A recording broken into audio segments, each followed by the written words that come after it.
यिर्मयाह की किताब 17वां अध्याय का 11वां पद जब हम पढ़ते हैं तो लिखा है, जो अन्याय से धन बटोरता है वह उस तीतर के समान होता है जो दूसरी चिड़िया के दिए हुए अंडों को सेती है। उसकी आधी आयु में ही वह उस धन को छोड़ जाता है और अंत में वह मूढ़ ही ठहरता है। Praise the Lord.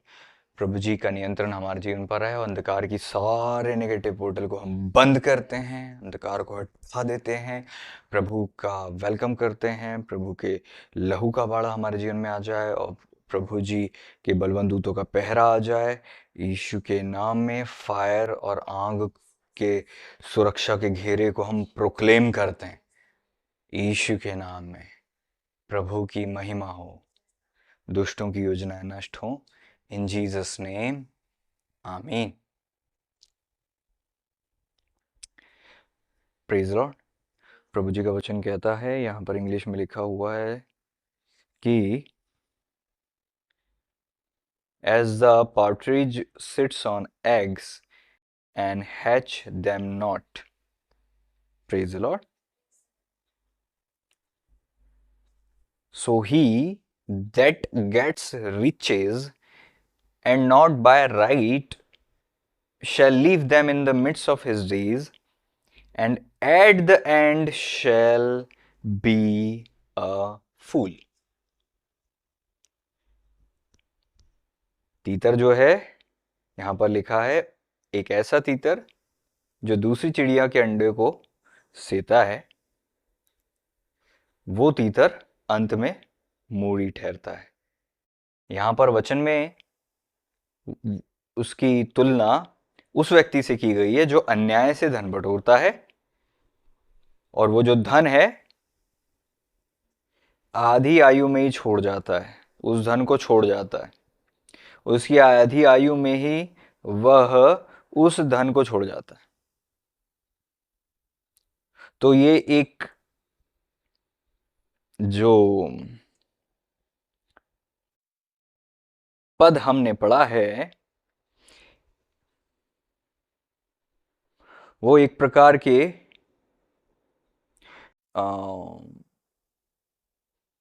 प्रोवर्ब के रूप में है, जिससे हमें शिक्षा मिलती है। आमीन। प्रभु जी हमारी आंखें खोलें और हमारे कान, ताकि हम सुने, समझें और आशीषित हों। क्या आप वो व्यक्ति तो नहीं जो ऐसी गलती कर रहा है जैसे तीतर करता है, दूसरी चिड़िया के अंडे को सेना? अच्छी बात नहीं है, क्योंकि अंत में मूढ़ ही ठहरता है वो व्यक्ति जो ऐसा करता है। इसका मतलब यह है कि किसी और की चीज, किसी और के धन, किसी और की वस्तु, किसी और से ताल्लुक रखने वाली कोई सी भी चीज को अपने जीवन में अलाव करना और अपने जीवन में रखना और फिर उसमें मेहनत करते जाना, और अंत में उसका ना कोई फल मिलना है, अंत में ना कोई उसका रिजल्ट आना है। तो जब इन सारी घटनाओं का सार निकल कर आता है तो ये आता है कि जो कोई ऐसा करता है वह मूढ़ ठहरता है। His end shall be a fool. At his end shall be a fool. आज मनुष्य यही कर रहा है, अपने जीवन में ये गलती को बार बार करता रहता है, और इस उम्मीद में कि मैं तो एक अच्छा इंसान हूं, मैंने अच्छे उद्देश्य के लिए किया। लेकिन वचन ये नहीं कहता कि उसने बड़ा अच्छा धर्म का काम किया, या फिर वचन ये नहीं कहता कि उसने बड़ा अच्छा सामाजिक काम किया, या उसका इस कारण से बड़ा अच्छा नाम हो गया, या उसको बड़ा ग्रेस कुछ मिल गया हो। आज मसीहों की ये समस्या है कि वो कई सारी ऐसी चीजें जो करते हैं वो वचन आधारित नहीं है, बट उनकी स्वयं की धार्मिकता को वो फीड करते हैं ऐसा करके, और कहते हैं कि हम बड़े अच्छे इंसान हैं। वचन बैलेंस रखना सिखाता है और वचन सिस्टमेटिक जीवन जीना सिखाता है। आप जब प्रभु जी के जीवन को देखते हो तो वहां पर प्रभु जी ऐसे निर्णय लेते हुए दिखते हैं जो उस समय, अगर जब आप देख रहे होते हैं प्रभु जी के निर्णय को, तो वहां पर हम देखते हैं कि प्रभु जी दूर की दृष्टि को रखकर आज निर्णय लेते हैं। तीतर अगर दूर की दृष्टि रखता, वो व्यक्ति जो ऐसी गलती कर रहा है वो दूर की दृष्टि रखता, तो वो एंड देखता और फिर शुरुआत करता। हमारे प्रभु महान है जो एंड को देखते हैं। अंत में फल क्या मिलेगा ये देखकर शुरुआत करना ही समझदारी है।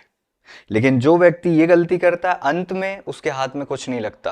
अगर आपके हाथ में अंत में कुछ नहीं लगता है तो इसका मतलब है कि आपको सावधान हो जाने की जरूरत है। और आज इस वचन के द्वारा अपने जीवन में इस बात को आकलन करने की जरूरत है कि जीवन के ऐसे कौन से क्षेत्र हैं प्रभु जहां मेरे नेस्ट में, मेरे घोंसले में ऐसे अंडे पड़े हैं जो मेरे लिए काम के नहीं है। मेरा समय, भावनाएं और ध्यान, जो धन है मेरा, मेरा समय मेरा धन है, मेरी भावनाएं भी और मेरा ध्यान भी। आपका फोकस आपका धन है।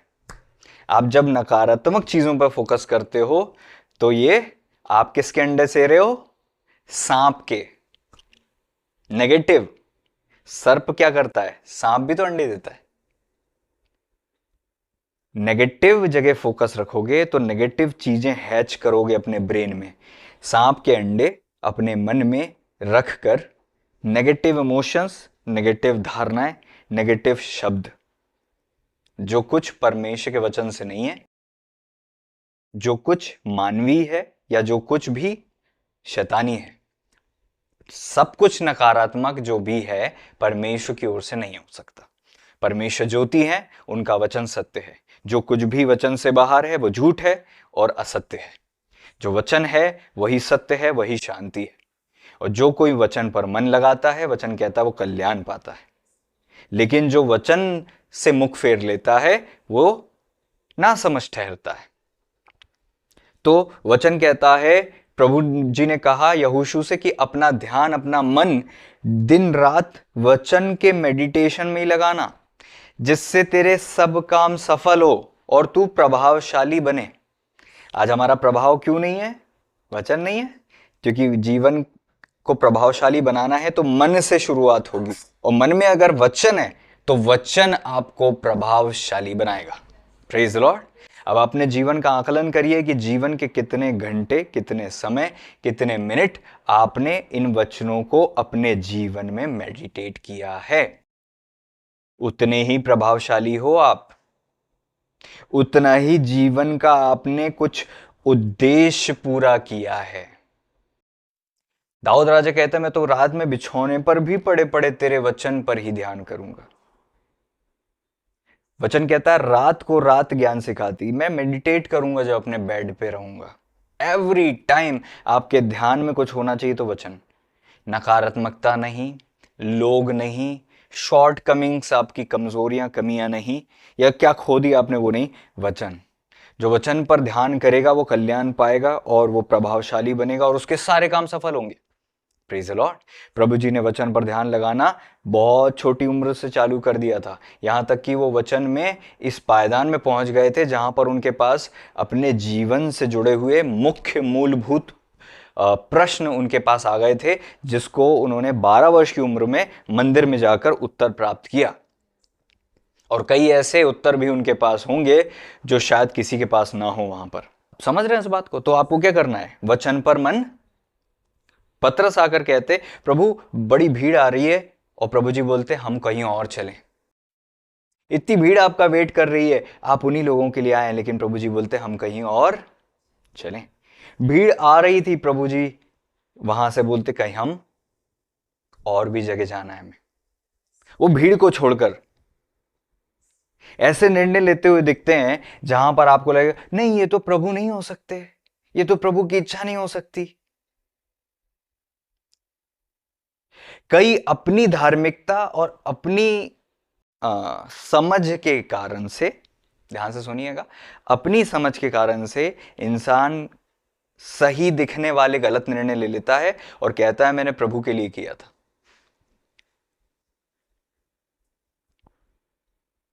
जो लोग परमेश्वर का ज्ञान रखेंगे अंत के समय में वो ही बलवान होंगे और बड़े बड़े काम करेंगे। दानियल उसका 11वां अध्याय का 32वां पद जब हम पढ़ते हैं तो वहां पर ये लिखा है, those who know their God, वो क्या होंगे, shall be strong and do exploits, पराक्रमी होंगे, महान काम करेंगे। मैं आपको बताना चाहता हूं, प्रॉब्लम यह है कि हमको लगता है कि प्रभु जी ऐसा चाह रहे हैं, हमको लगता है कि वचन ये कहता है, हम खुद वचन नहीं पढ़ते, लेकिन हमको लगता है कि वचन ये कहता है, और गलत जगह हम, जिस जगह जो अप्लाई नहीं हो रहा वो हम अपने वो अप्लाई कर देते कई बार। Praise Lord. और हम बैलेंस जहां खो देते हैं वहां पर शैतान गड़बड़ी करता है। Praise Lord. शैतान वचन को लेकर आया लेकिन बैलेंस खराब करके। जब भी वचन बैलेंस के साथ आपके जीवन में ऑपरेट हो रहा होगा, परमेश्वर की महिमा हो रही होगी। जब भी वचन को आप ले रहे होगे और बैलेंस से बाहर जाओगे तो गड़बड़ी हो रही होगी। शैतान प्रभु जी को बैलेंस से बाहर करने के लिए, कि लिखा है कि वो अपने दूतों को आज्ञा देगा, सच में लिखा था। आज यही तो प्रॉब्लम है कि लोग ये कहते हैं कि लिखा है, बट क्या मेरे भाई, क्या प्रभु के लोगों, परमेश्वर के दास, वो इस वक्त में अप्लाईबल है कि नहीं? इस वक्त में तुम्हें अप्लाई करना है कि नहीं? वचन ये भी कहता है लड़के को छड़ी मार, और वचन ये भी कहता है कि उसको रिश्ना दिलाओ, कहीं ऐसा ना उसका साहस टूट जाए। तो कब ऐसा दौर है जहां पर एक छड़ी भी उसका साहस तोड़ सकती है, और कब ऐसे समय है जहां पर उसके अंदर की मूर्ता के कारण से तुझे 20 छड़ी भी लगाना है? तो वो एक छड़ी भी गलत है गलत समय पर, और 20 छड़ी भी सही है सही समय पर। कैसे आप प्रैक्टिस में लाओगे उसे? वचन में तो दोनों बात लिखी है। इसीलिए परमेश्वर की आत्मा की सहायता की हमें जरूरत है। जो लोग मेडिटेट नहीं करते, सार नहीं निकाल पाते, वो लोग बैलेंस खराब करते हैं, क्योंकि एक वचन शैतान उनके मन में डालता है कि देखो ये लिखा है, ऐसा करना चाहिए, देखो वो व्यक्ति ऐसा कर रहा था, इसलिए इसको भी ऐसा करना चाहिए, देखो पास्टर्स को ऐसा करना चाहिए, देखो विश्वासी को ऐसा करना चाहिए, देखो विश्वासी लोगों को ऐसा करना चाहिए, देखो इसको ऐसा रहना चाहिए। Praise the Lord. लेकिन वो व्यक्ति हो सकता है बैलेंस में हो और आपकी नजर में वो डिसबैलेंस हो। जैसे प्रभु जी ने कहा, इन्हें मेरे पास आने दो, उन्हें मना मत करो। लेकिन दूसरी जगह पतरस बोलते, प्रभु बड़ी भीड़ आ रही है, प्रभु ने कहा कहीं और चलते हैं। क्या मतलब है?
जो प्रभु का मन जानते हैं।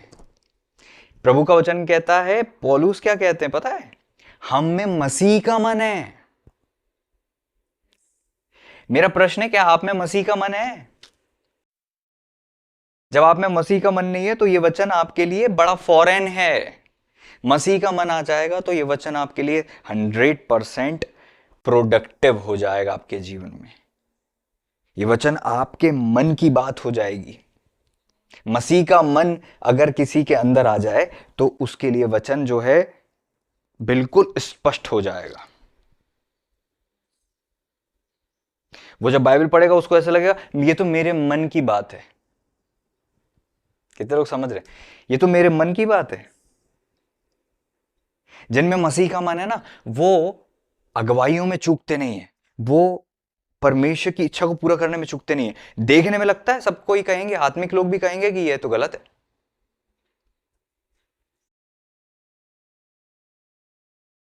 कई लोग सलाह दे रहे थे, क्या बोल रहे थे? चोर ने भी सलाह दी। चोर ने क्या बोला? अगर तू परमेश्वर का पुत्र है तो आपको अपने आप को भी बचा लो, ये तो आपके लिए इजी है। बट मसीह का मन ये कह रहा था कि नहीं, चुप रहना है, ये नहीं करना है। जिनमें मसीह का मन नहीं है, मसीह की पावर को वो मिसयूज करते हैं, अथॉरिटी को गलत इस्तेमाल करते हैं। लेकिन जिनमें मसीह का मन है वो मसीह की तरह सोचते हो, मसीह की तरह रहते हैं। जहां पर प्रभु बोलते हैं वहीं बोलते हैं, और जहां प्रभु चुप हो जाते हैं। इससे कोई फर्क नहीं पड़ता कि चाहे आत्मिक लोग इस बात को समझे ना समझे। प्रभु यीशु को लोगों ने छोड़कर चले गए, 70 चेले छोड़कर चले गए। जब आप में मसीह का मन होगा तो आप मसीह की तरह निर्णय लेते दिखेंगे और ये सोचेंगे कि यहां पर प्रभु जी होते तो क्या करते। और हो सकता है कि आपका वो जीवन जीने का तरीका दूसरे लोगों को जो मसीह में ही हैं ठोकर दिला दे, या वो कहें कि यार ये तो गलत है, हमने ये नहीं देखा, पास्टर्स ऐसा नहीं करते, या इसको ऐसा नहीं करना चाहिए। बट क्या पता वो प्रभु की ओर से ही कर रहा हो, या वो क्या पता वो प्रभु के लिए कर रहा हो, या क्या पता उसकी लाइफ का क्या उद्देश्य है जिसको वो पूरा कर रहा है। चेले आकर बोलते, प्रभु एक व्यक्ति को हमने आपके नाम से दुष्ट आत्माओं को निकालते हुए देखा, हमने कहा कि आ जाओ हमारे साथ मिल जाओ, जिस प्रभु के नाम से तुम निकाल रहे हो वही प्रभु के तो यहाँ धरती पे जीवित है, उनके साथ चलो। तो उसने आने से मना कर दिया। प्रभु जी ने कहा जो तुम्हारे विरोध में नहीं है वो तुम्हारे ही ओर है। तो जो तुम्हारे चर्च के नहीं है वो भी मसीह में हैं। जो तुम्हारे साथ सहमत नहीं है, हाँ, अगर विरोध नहीं कर रहे, अगर मेल मिलाप से चल रहे हैं, अगर प्रभु की इच्छा को पूरा कर रहे हैं, परमेश्वर के नियंत्रण में है, तो वो मसीह की ओर से हैं, मसीह की सेवा कर रहे हैं। सबको आप अपने साथ तो जोड़ नहीं सकते। कहने का मतलब यह है, मसीह का मन जब आप में है तो आप मसीह के विरोधी नहीं हो। लेकिन जब मसीह का मन नहीं है और वचन आपके अंदर है तो बैलेंस कब खराब हो जाए पता नहीं। लोग अपनी इच्छा को पूरा करने के लिए वचन का सहारा लेते हैं और लोगों को कंट्रोल करना और दबाना चाहते हैं, यह कह के कि वचन ये कहता है। मसीह का मन बताऊं क्या है? मसीह का मन कभी भी किसी को वचन देकर कंट्रोल नहीं करता। मसीह का मन हमेशा लीड करता है कि बेटा सही ये है, गलत ये है, निर्णय तुम्हारा है, तुम जो निर्णय लोगे वो तुम्हारे साथ होगा। बट जो इस बैलेंस क्या है कि किसी के जीवन के सामने तुम रख दो दोनों पक्षों को, बट उसका पूरा निर्णय उसे लेने दो। और वो सही निर्णय ले या गलत निर्णय ले, सही लेता है तो वो ब्लेस्ड होगा, गलत लेगा तो भी आपको उसको श्राप नहीं देना, तो भी आप अगर वो गड्ढे में गिर जाए तब भी आपको बचाने जाना है। जब प्रभु जी मना करते हैं फिर भी लोग गलत डिसीजन लेते हैं तो क्या प्रभु जी छोड़ देते हैं? नहीं, प्रभु जी उसको उस दौर से गुजरने के लिए हो सकता है अनुमति दे दें, लेकिन फिर भी ग्रेस देते हैं ताकि उसे बचा लें। यह है मसीह का मन। प्रॉब्लम यह है कि वचन को सुनने वाले बहुत हैं और वचन को बोलने वाले भी शायद बहुत होंगे, लेकिन वचन को जो इस्तेमाल कर रहे हैं उनके अंदर मसीह का मन नहीं है ना। इसीलिए इतना वचन छपा जा रहा है, उसके बाद भी उतना लोगों के जीवन में काम, क्योंकि मसीह का मन। बाइबल पढ़ लेने से कुछ नहीं हो जाता है। इससे तो बड़े विद्वान हुए जो जो स्वर्ग भी नहीं गए होंगे। कितने सारे हुए, पंडितों में हुए, मुसलमानों में हुए, सारे धर्म जातियों में हुए, जिनने सबने बाइबल पढ़ी। बट क्या उनका उद्धार हुआ? नहीं। वो बाइबल से बड़ी बड़ी बातें बता सकते हैं और आप प्रभावित हो सकते हो, बट उससे कुछ फायदा नहीं है। वो उस प्रभु के लोग ही नहीं है। वचन का प्रचार हो सकता है वो कर रहे हो, लेकिन प्रभु के ही नहीं है। प्रभु उनको जानते नहीं है। प्रभु कहते हैं ना, मैं तुम्हें जानता नहीं, हे कुकर्म करने वाले, मुझसे दूर हो जाओ। बड़ा डेंजर है। तो मसीह का मन प्राप्त करने के लिए आज दुआ करनी है। सभी लोग कहें कि प्रभु आप हमें अपना मन दीजिए। प्रभु जी प्लीज आप मुझे अपना मन दीजिए, ताकि मैं आपका मन प्राप्त करूं और मेरे मन में आपका मन आ जाए, मेरा मन खत्म हो, मेरा मन दूर हो जाए। मेरा मन धोखा देने वाली वस्तु है, इसमें असाध्य रोग लगा है, इसे आप दूर कर दें प्रभु। मुझे नया मन, शुद्ध मन, मसीह का मन दीजिए, यीशु मसीह जी के नाम में।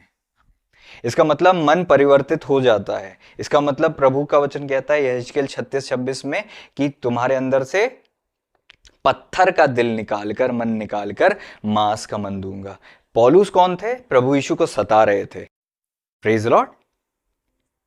जब भी आप अपनी लाइफ में वचन का सहारा लेकर वचन में बैलेंस खराब करोगे, तो प्रभु की महिमा करने के लिए निकल तो जाओगे, बट बिगाड़ दोगे। ध्यान से सुनो। कितने ऐसे हैं जो लोगों को सेवा में, विश्वास में तो लाते हैं, लेकिन दूना नरकी बना देते हैं। वचन में लिखा है इससे बेहतर तो वो विश्वास में ना आते। उनका दंड कम था, विश्वास में आने के बाद जब वो मुकर गए तो उनका दंड ज्यादा हो गया।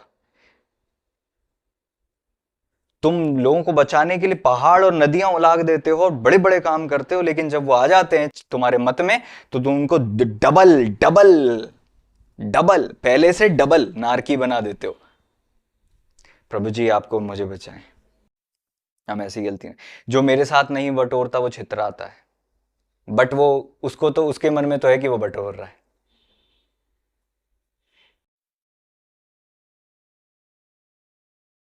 वो तो कह रहा है लोगों को, वो तो सुसमाचार सुना रहा है। सही रीति से प्रभु में नहीं लाना, बैलेंस के साथ नहीं चलना। किसी से मैंने पूछा क्या किसी को प्रभु में लाने के लिए थोड़ा झूठ बोल दिया जाए तो चल जाएगा? उस सामने वाले ने कहा हाँ कोई बात नहीं, विश्वास में तो आ रहा है। प्रभु को आपके झूठ की जरूरत नहीं किसी को उद्धार में लाने के लिए। प्रभु का लहू और बलिदान काफी है। जिसको आप प्रभु में लाएंगे, बिल्कुल 100/100% सत्य बताकर ही प्रभु में लाएंगे। लेकिन प्रॉब्लम आज का वचन में ये नहीं है कि आपने किसको झूठ बोलकर लाए। प्रॉब्लम ये है कि मसीह में आकर भी जब आप बैलेंस नहीं रख पा रहे हो, तो आप अपनी लाइफ में बहुत हानि उठा रहे हो। ऐसी चीजों को अपने लाइफ में रखे हुए हो जो प्रभु की ओर से नहीं है, जो प्रभु ने आपसे बोला नहीं। कितनी बार लोगों ने मन्नत मांगी? क्या प्रभु ने बोला तो मन्नत मांगो? नहीं। बट तुमने अगर कह दिया, फिर तुम उसको पूरा करो, क्योंकि नहीं करोगे तो तुम अपने ऊपर हानि ला रहे हो। प्रॉब्लम यह है तुमने वादा करके मुकर गए तो तुम अब गलत ठहर गए। प्रभु जी ने कोई नहीं, कुछ नहीं फोर्स किया। आप एक्स्ट्रा भावुक होकर समय पर आपने बड़ी बड़ी बातें कर ली, फिर आप जो है, समझ रहे हैं, कई सारी हानियां हम अपने लिए खुद लाते हैं, फिर कहते हैं कि हमने तो ये किया था, प्रभु को दया करनी चाहिए थी इस वक्त में हम पे।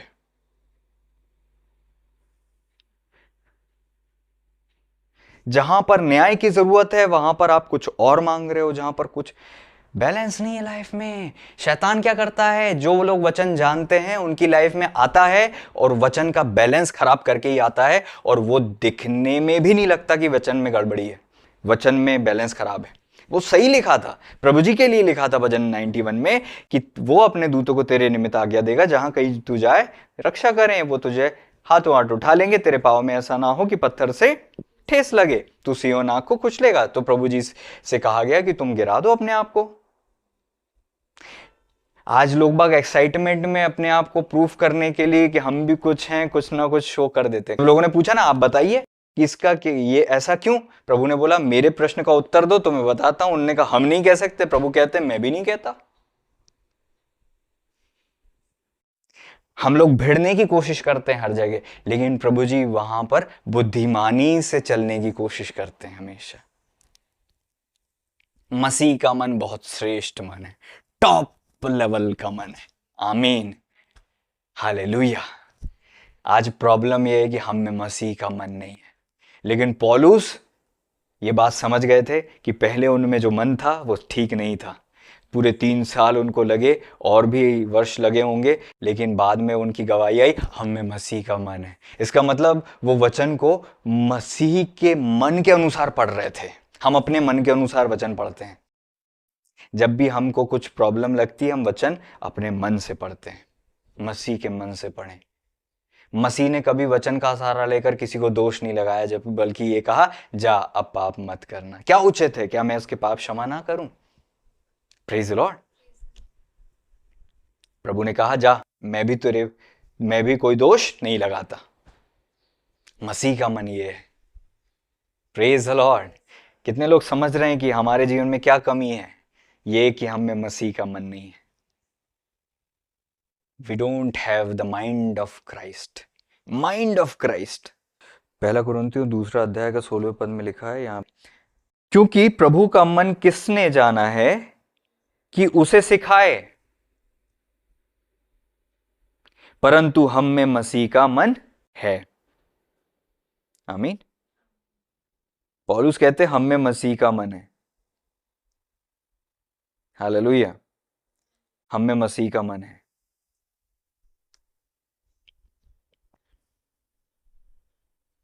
कहें अपने सर पर हाथ रख, हे प्रभु मुझे अपना मन दीजिए, मेरे भीतर स्थिर आत्मा नए सिरे से उत्पन्न करिए।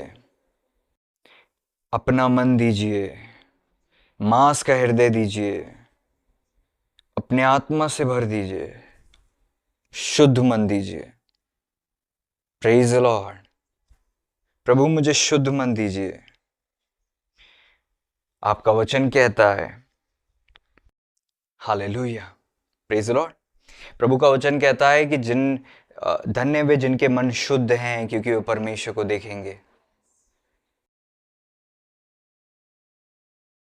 जो बड़ा दान देते हैं वो ब्लेस्ड होते हैं, उसका फल मिलता है। जो सेवकाई करते हैं उसका भी एक फल मिलता है। जो कुछ भी आप प्रभु के लिए करते हो उसका एक फल मिलता है। लेकिन अगर प्रभु को देखना है तो, लेकिन अगर खुदा को देखना है तो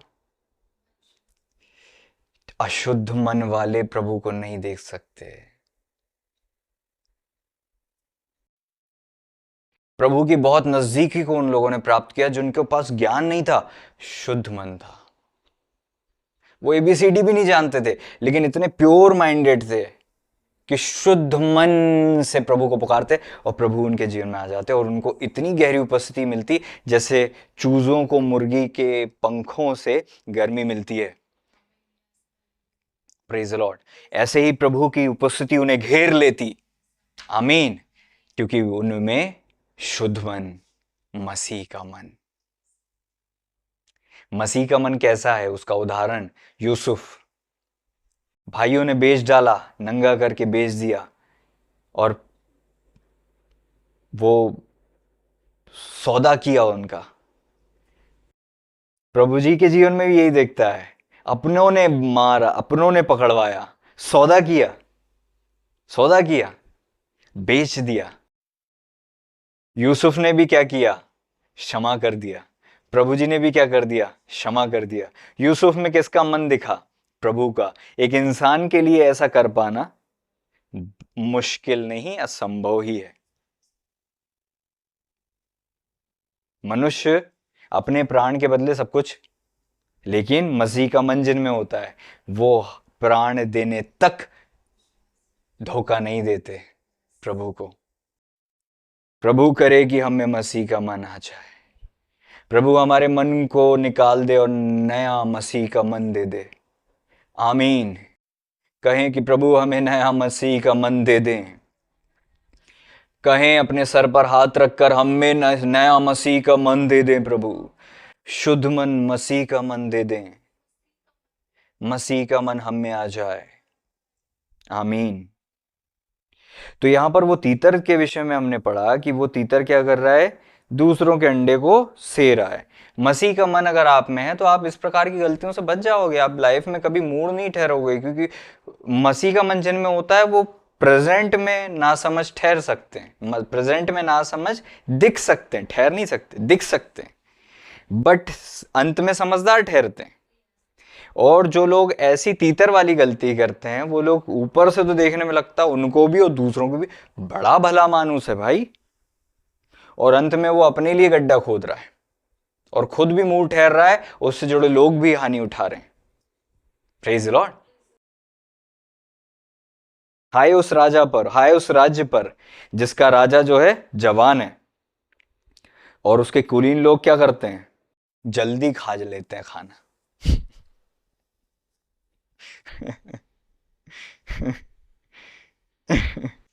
प्रेज लॉर्ड। अच्छी दिखने वाली चीज अच्छी नहीं होती। ऐसी लीडरशिप के अधीन आना जो ऊपर से अच्छी दिखाई दे कि हमें ऊपर से तो हर्टनेस नहीं हो रही है, लेकिन ऐसी लीडरशिप जिसमें अंत में नुकसान हो, वो अच्छी लीडरशिप नहीं होती। ऐसा भी मार्ग है जो इंसान को ठीक जान पड़ता, अंत में क्या होता है, क्या मिलता है, गिफ्ट क्या मिलता है, मृत्यु। डेंजर है।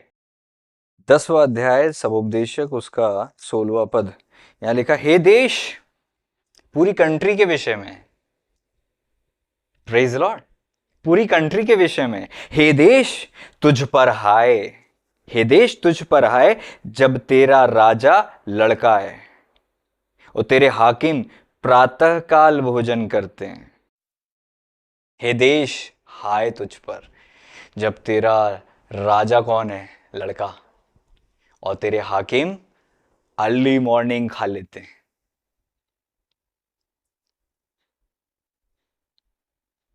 हे देश, आगे लिखा है 17वें पद में, हे देश तू धन्य है जब तेरा राजा कुलीन है